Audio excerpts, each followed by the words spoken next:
Hi students, welcome back to Rainbow Study point.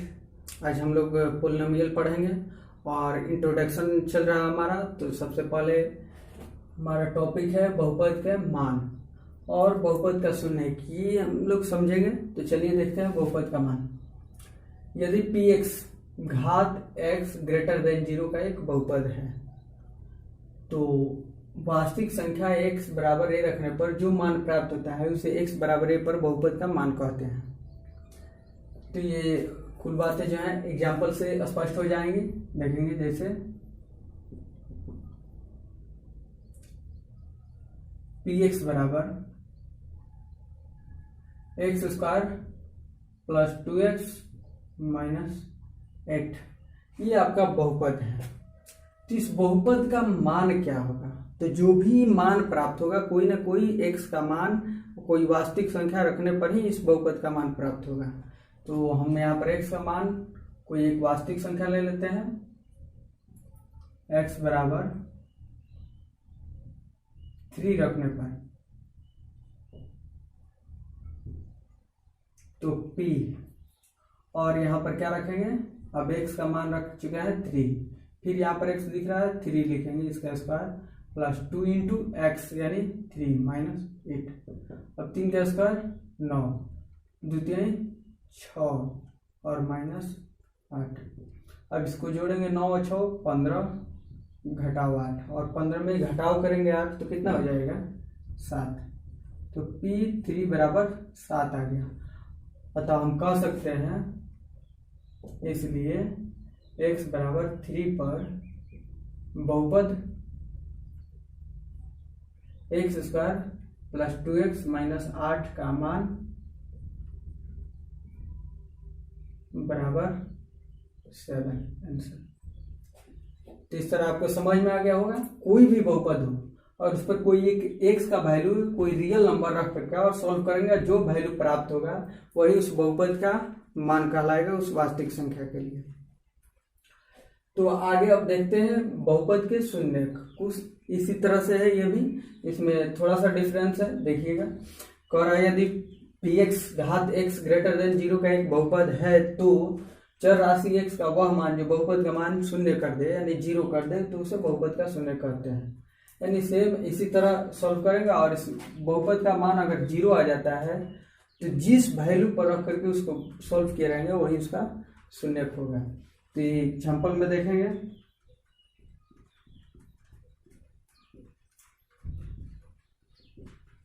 P x बराबर x square plus 2x minus 8। अब यहां पर देखेंगे यही वाला बहुपद दिया गया है, x बराबर 2 रखते हैं। 2 रखने पर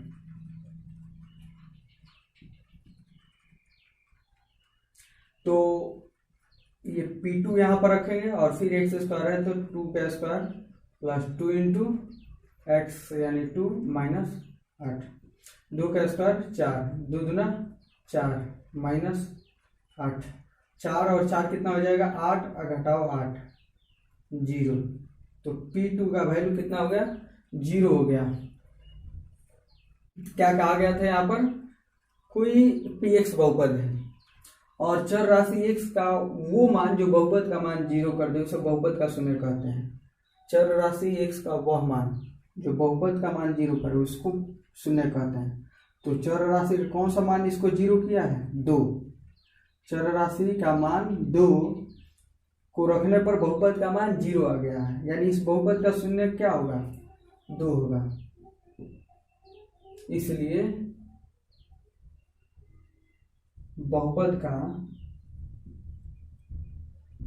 बहुपद x square plus 2x minus 8 का शून्यक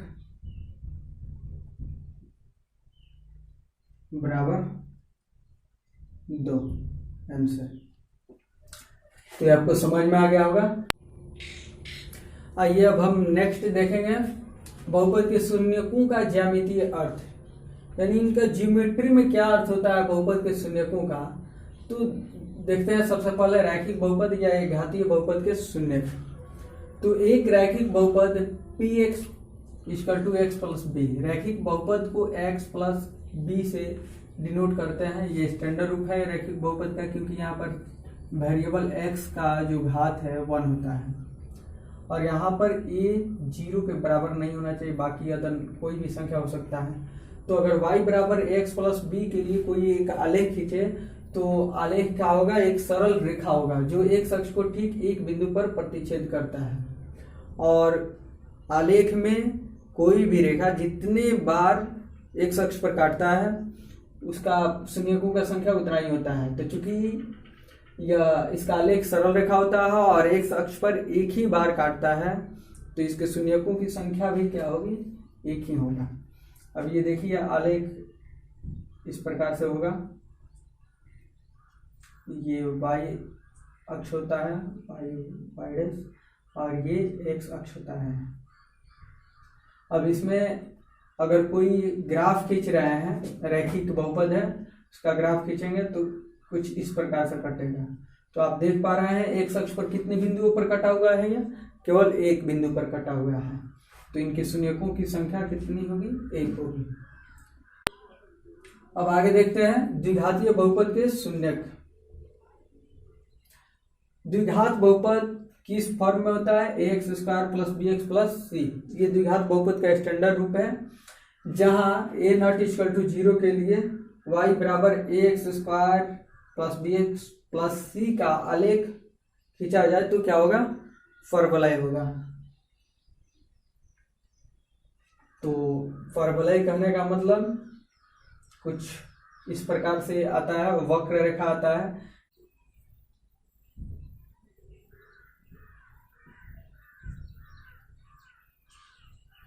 Y O Y dash, X dash O x.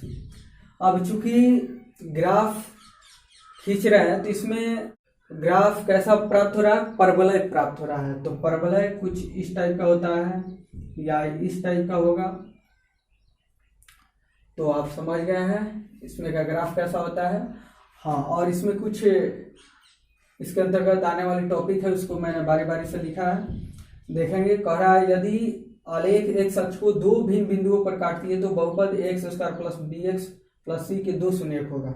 जैसे कि यहाँ पर देख रहे हैं कितने बिंदुओं पर ये काटा है, 2 बिंदु पर, तो इसके शून्यकों की संख्या क्या होगी, 2 होगा। और यदि आलेख एक्स अक्ष के एक बिंदु पर काटता है तो द्विघात बहुपद x square plus b x plus c का 1 शून्यक होगा। जैसे अगर ये परवलय रेखा इस टाइप से है तो देख रहे हैं एक्स अक्ष पर कितने बिंदु पर काट रहा है, ये केवल एक ही बिंदु पर, तो इनके शून्यकों की संख्या क्या होगी, 1 होगी। अगर इस टाइप कोई द्विघात बहुपद है, इसका ग्राफ नीचे इस टाइप का प्राप्त हुआ तो इनके शून्यकों की संख्या 1, इस टाइप का प्राप्त हुआ तो 2।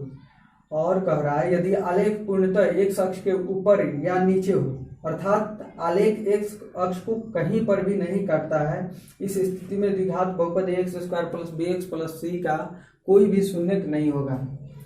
जैसे ये वाला परवलय रेखा देख रहे हैं, ये एक्स अक्ष के ऊपर है, यानी एक्स अक्ष पर कहीं भी नहीं काटता है। तो इस टाइप का अगर कोई बहुपद हो और ग्राफ मिले जो एक्स अक्ष पर नहीं काट रहा है तो उनके शून्यकों की संख्या 1 भी नहीं होगा, 0 होगा। या इस टाइप का भी हो सकता है, ये भी देख रहे हैं एक्स अक्ष पर नहीं काट रहा है तो इनके शून्यकों की संख्या क्या होगा, 0, 1 भी शून्यक नहीं होंगे। तो आप इसको समझ गए होंगे। और ये भी याद रखिएगा कि एक घातीय बहुपद रैखिक बहुपद का केवल एक ही शून्यक होता है, एक से अधिक उसका शून्यक नहीं हो सकता है। और द्विघातीय बहुपद के शून्यक केवल 2 होंगे, 2 से ज्यादा नहीं हो सकते हैं। आइए अब देखते हैं त्रिघातीय बहुपद के शून्यक। तो त्रिघातीय बहुपद x square x cube plus b x square plus c x plus d के फॉर्म में होता है और इनके शून्यकों की संख्या अधिकतम 3 हो सकती है, अधिक से अधिक 3। अब ये y बराबर x cube plus b x square plus c x plus d के आलेख एक्स अक्ष को जितना बार प्रतिच्छेद करेगा उनके शून्यकों की संख्या भी उतना ही होगा। कहने का मतलब है कि अगर त्रिघातीय बहुपद का आलेख खींचे Y O Y dash H dash O x.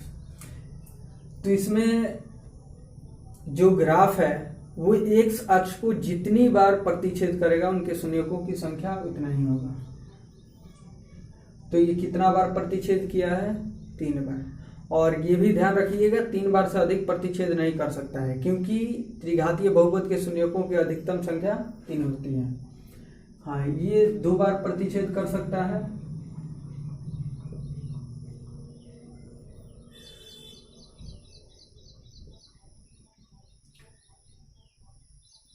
देखिए, त्रिघातीय बहुपद 2 बार प्रतिच्छेद कर सकता है, तो उनके शून्यकों की संख्या कितनी होगी? 2 होगी। अब आगे देखते हैं द्विघात बहुपद के शून्यकों एवं गुणांकों के बीच संबंध है। तो शून्य का आप समझ चुके हैं। शून्य क्या होता है? जो बहुपद के मान को शून्य कर दे, 0 कर दे, वो वैल्यू क्या कहलाता है? शून्य कहलाता है। और गुणांक भी पढ़ चुके हैं। अगर कोई वेरिएबल संख्या है तो उसमें जो नंबर होता है वही उसका गुणांक कहलाता है। जैसे 5x है तो 5x में x का गुणांक क्या होगा? 5 होगा। तो ये गुणांक होता है। तो उनके बीच क्या रिलेशन है? अब यहां से समझिए, ax² plus bx plus c, ये द्विघातीय बहुपद है। तो यहाँ पर x² का गुणांक a है, x का गुणांक b है, और c क्या है? अचर पद है, यानी कांस्टेंट है।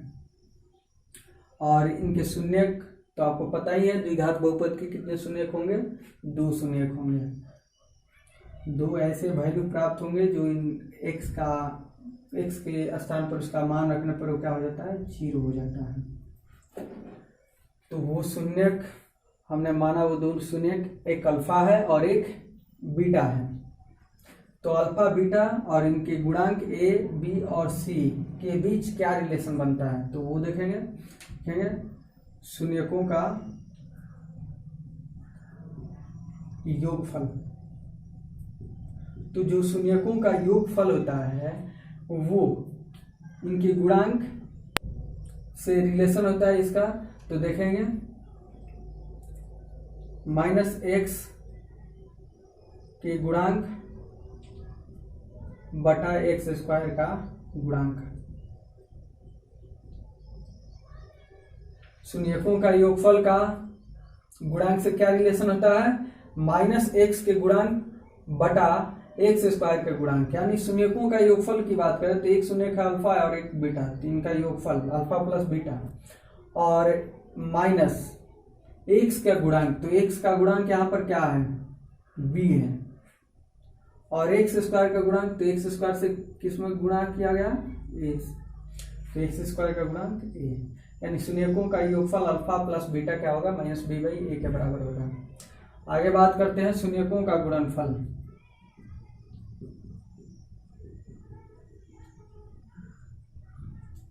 जो शून्यक प्राप्त हो तो उसका गुणनफल क्या प्राप्त होगा? तो अचर पद बटा x² का गुणांक के बराबर प्राप्त होगा। अचर पद यानी c, और x² का गुणांक यानी a। तो c/a का जो वैल्यू होगा वही शून्यकों का गुणनफल होगा, यानी शून्यकों में गुणा करने पर कौन सा वैल्यू प्राप्त होगा? c/a के बराबर प्राप्त होगा। आइए अब नेक्स्ट देखते हैं त्रिघातीय बहुपद के शून्यकों एवं गुणांकों के बीच संबंध। त्रिघातीय बहुपद ax³ plus bx² plus cx plus d के 3 शून्यक होते हैं, अल्फा बीटा और गामा। तो शून्यकों का योगफल का बात करते हैं।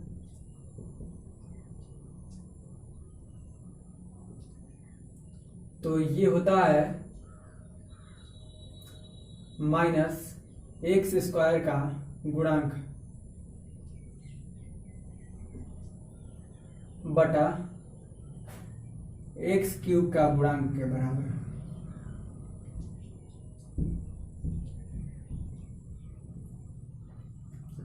तो -x² का गुणांक कितना है? b, और एक्स क्यूब का गुणांक ए, और शून्यकों का योगफल क्या होगा, एक शून्य का अल्फा, एक बीटा और एक गामा, तो इनका योगफल हो जाएगा alpha plus beta plus gamma. तो इस प्रकार से इसका वैल्यू क्या होगा, -b/a। आगे देखते हैं दो दो का गुणनफल कर शून्यकों का योगफल।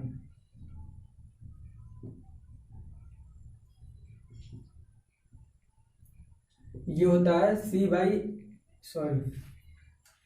ये होता है x का गुणांक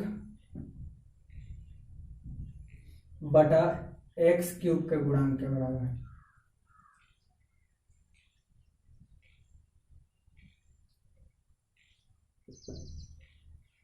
तो शून्यकों का दो का गुणनफल करके तो अल्फा इंटू बीटा, फिर प्लस बीटा इंटू गामा, फिर गामा इंटू अल्फा। तो ये देखेंगे दो का गुणनफल करके योग है, तो इसका वैल्यू हो रहा है x का गुणांक, तो x का गुणांक क्या है c, और x क्यूब का गुणांक a, तो ये c/a के बराबर होगा। आगे देखते हैं शून्यकों का गुणनफल।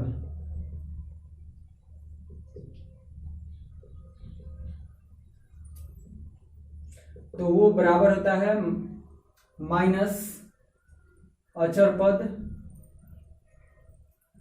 यानी कांस्टेंट बटा एक्स क्यूब का गुणांक।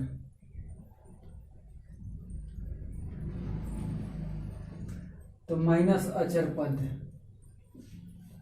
तो माइनस अचर पद क्या है डी, और एक्स क्यूब का गुणांक क्या है ए, और शून्यकों का गुणनफल alpha into beta into gamma बराबर -d/a के बराबर होता है। तो ये बहुत ही इंपॉर्टेंट है, इसको याद रखिएगा। और द्विघात बहुपद ज्ञात करने का formula x² minus alpha plus beta into x plus alpha beta, ये कब ज्ञात करते हैं, जब अल्फा और बीटा का वैल्यू दे दिया हो तब।